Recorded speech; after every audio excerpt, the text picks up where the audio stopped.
Hello, and welcome back to Let's Get Lit. In today's episode, we're going to be going over chapters 9 and 10 of J.D. Salinger's classic, The Catcher in the Rye. So, let's see what happens next, shall we?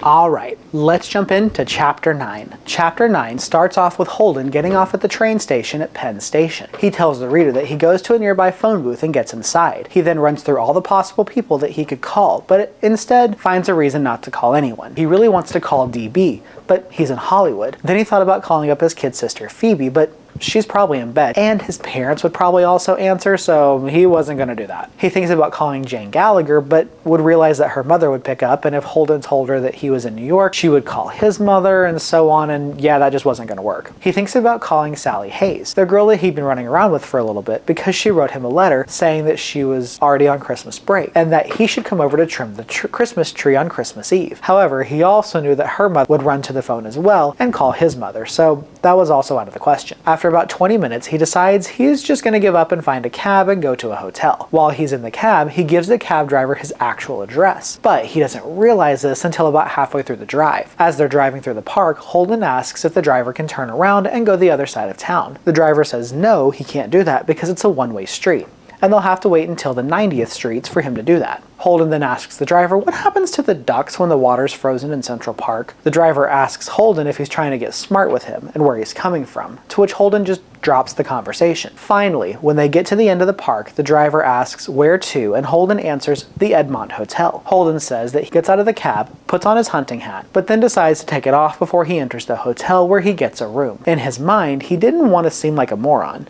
However, he mentions to the reader that he should have just kept the hat on because there were a lot of perverts that checked into that hotel. Holden tells the reader that a bellboy about the age of 65 ends up taking his luggage up to the room that Holden would be staying in. He tells the reader this bellboy was practically bald, but what hair he did have, he combed over his head, which Holden tells the reader just really kind of looks sad and pathetic. Holden says that the view that he has is pretty much of the same hotel, but just on the other side. Holden says that as he's looking out, he can see multiple rooms with lights on and people wandering about to and fro, and he's kind of watching the windows where they haven't bothered to shut their blinds. He mentions that in one of the windows there's a middle-aged guy who's dressing up in women's clothing, from silk stockings to high heels to brassieres, etc., etc., and he even puts on a little black tight dress. Holden didn't know if someone else was in the room because he couldn't see, but he notes of what the guy was doing. He then talks about how in other windows there were two people, a man and a woman, who were drinking something and spitting it all over each other's faces. He said they took turns doing this, and they were in hysterics the whole time, like it was the funniest goddamn thing that ever happened. Holden says that in that moment, he thought about sending a letter or calling Stradlater and telling him to come to New York and come to this hotel because he would be the king of all the perverts. Holden says the trouble is that this kind of junk was fascinating to watch, even if he didn't want to be watching it. In his mind, he says that the conflict that he had is because, well, for example, the people who were spitting on each other's faces, he always thought of women as beautiful, and that women should keep their beauty, and that though this act looks like it might be fun in the moment, once you analyze it, you realize it really isn't. Holden then goes on to talk about a girl that he knew called Louise Sherman, who enjoyed doing crummy things a lot of the time. He goes on to say that sex is something he doesn't quite understand. He then mentions that one crummy thing that he wanted to do was that the same night him and Louise were together, he wanted to call Jane at BM, but students weren't allowed to call each other late at night. But he had a great plan to get around this, and that he would call pretending to be her uncle, saying that her aunt had just died and needs to talk to her right away. However, Holden tells the reader he doesn't actually follow through with this because he wasn't in the mood. After this memory, Holden sits down in the chair and begins to smoke a couple of cigarettes, feeling horny. He tells the reader that he got an idea, and he took his wallet out and starts looking for a number a guy gave him at a party last summer. The guy went to Princeton, and the number he gave was of a girl who wasn't a whore, but wouldn't mind occasionally meeting up with men. As he was looking through his wallet, he found the number and her name, which was Faith Cavendish, and he dialed the number on the telephone. He tells the reader it takes a little bit of time, but finally she answers the phone. He mentions that at first she's not very friendly. Through this conversation, Faith asks Holden how he got her number. When Holden tries to explain from Eddie, or Edmund, the woman doesn't understand.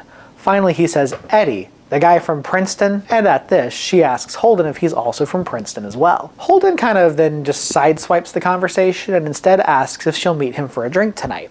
Faith says it's pretty late to meet for a cocktail. She asks if he happens to know what time it is.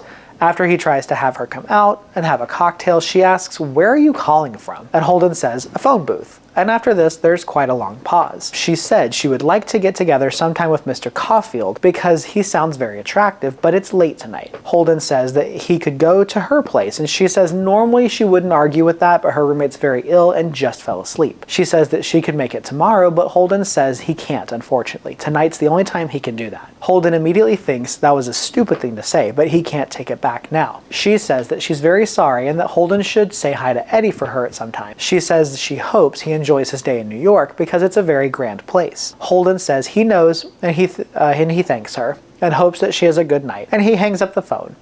He tells the reader he really fouled that one up and that he should have at least made it for cocktails or something. This is where chapter 9 ends.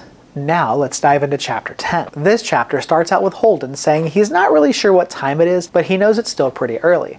So he decides he's going to open his suitcase, take out a clean shirt, wash up in the bathroom, and go down to the Lavender Room, which is a nightclub in the hotel. While he was changing his shirt, he really wanted to talk to Phoebe on the phone, but knew he couldn't because at this time she would still be asleep, and his mother would answer the phone, and again, he didn't want any of that. He goes on to tell the reader that Phoebe was a fantastic kid and that she was very smart. He said that she was really smart. The fact she had gotten all A's ever since she started school. He goes on to say that really in his family, he's the only stupid one. DB was the writer, Allie had passed away, but before he passed away, he was very smart and Phoebe was also very smart. He goes on to say that Phoebe also had red hair, and that in the summertime it was fairly short, and she was able to tuck it behind her ears. In the wintertime, she would let it grow up to be long, and her mother would usually put it in braids. Holden goes on to say that she was 10 years old and fairly skinny like him. However, she was more of a healthier skinny, and Holden says that she really was great to have conversations with, even though she was only 10, because she knew quite a lot. He tells the reader that when Allie was still alive, him and Allie would have conversations, and she'd be sitting around listening to the whole thing. He said that she would interrupt them occasionally and ask, "Who was that?" and they would clarify and then go back into their conversation. Holden also says that DB and him would take her to go to the movies and that her favorite movie was The 39 Steps. Holden says she knew every line of that movie and could quote it verbatim. He also says that even though she's still young, she likes to write stories.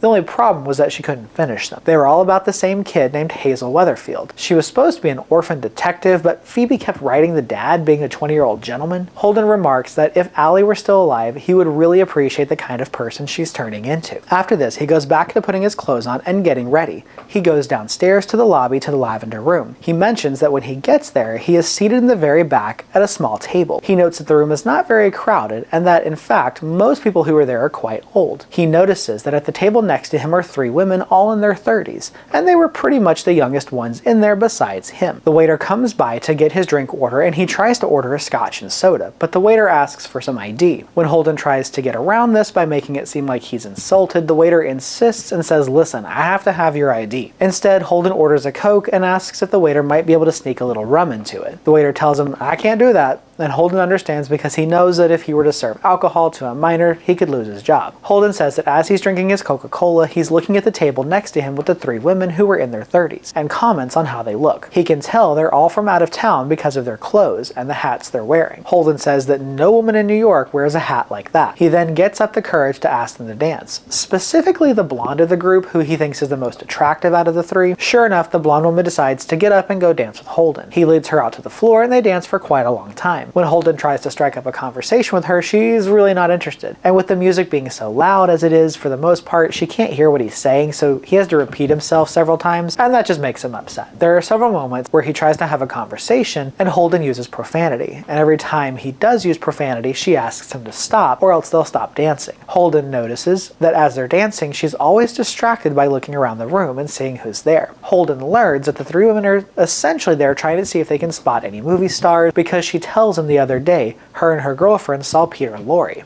After a while, they both sit down at the table, and Holden learns that the blonde woman's name is Bernice, and the other 2 are Marty and Laverne. He said the other 2 weren't nearly as pretty as her, and he tells the reader that he tries to make conversation with them, but all of them just seem too busy trying to look for movie stars or famous celebrities. Finally, he learns they're all from Seattle, Washington. He tells the reader that one of the ugly women named Laverne at least could dance, but Marty was a terrible dancer. He notes that he dances with each of them, and that with Marty, the one who really can't dance, he decides to play a trick on her. While they're dancing together, he's turning her around and around, and then he asks, "Did you just see Gary Cooper leave the room?" To which she instantly starts looking around and saying that she didn't, but if he could just point him out. Holden tells her, "I'm just messing with you."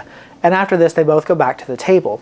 When they get to the table, Marty tells the other two sisters that they just saw Gary Cooper leave the room, which Holden found this to be really funny. For the next little bit, Holden mentions that Marty's the only one who talks to him out of the three, and she keeps asking if his father is there and if his father had a date that evening. After they finished their drinks, the three of them stood up and went on their way to go to bed. They told Holden that they had to get up early to see the first showing at Radio City Music Hall, which made Holden feel really depressed that these women came all the way to New York from Seattle just to get up early to go see a show. Once the bill came to the table, Holden paid for the drinks and the cigarettes that they had purchased. Holden paid for everything and notes how he wishes they would have at least attempted to pay the bill. He said he wasn't going to let them pay the bill, but he wishes they would have at least tried to. He tells the reader that very shortly after this, the women left, and he also leaves to go back to his room. He says that he really can't stand a place like that unless he's drinking or has a girl that he's able to dance with.